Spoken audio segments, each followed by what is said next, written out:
On s'est rendu compte que dans des départements ruraux de la Nouvelle-Aquitaine, on est confronté à la fois à un vieillissement de la population et les 3/4 des AVC concernent des personnes qui ont plus de 65 ans.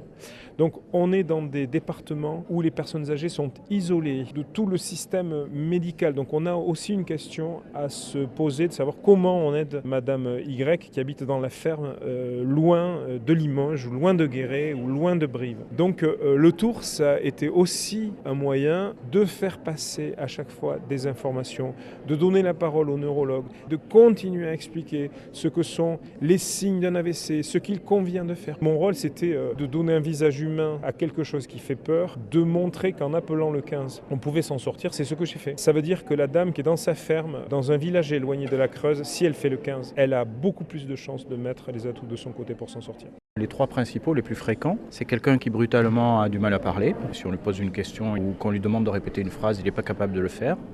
Le deuxième signe, c'est la bouche de travers. Donc on va demander à la personne de sourire, de faire une grimace.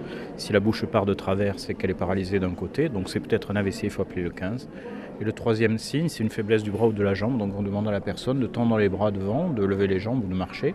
Et on voit si un bras qui tombe ou qui ne peut même pas se lever, c'est peut-être un AVC. Pareil, il faut appeler le 15. Pourquoi appeler le 15 ? Parce que c'est un problème médical très urgent.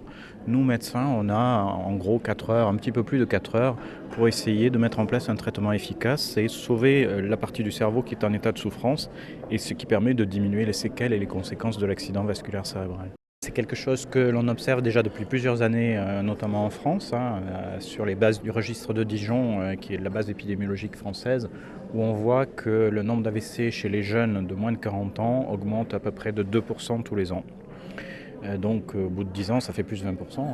Donc c'est quand même quelque chose de très important. L'explication pour ça, la principale, c'est la consommation de tabac associée à la pilule et à la migraine chez les jeunes femmes. Les jeunes femmes, dans les générations précédentes, fumaient très peu. Actuellement, les jeunes femmes fument au moins autant que les garçons au même âge, ce qui les expose à un risque d'AVC très, très important.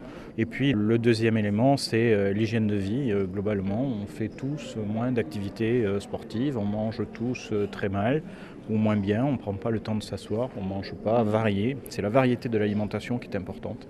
Manger de tout un peu, c'est ça qu'il faut faire.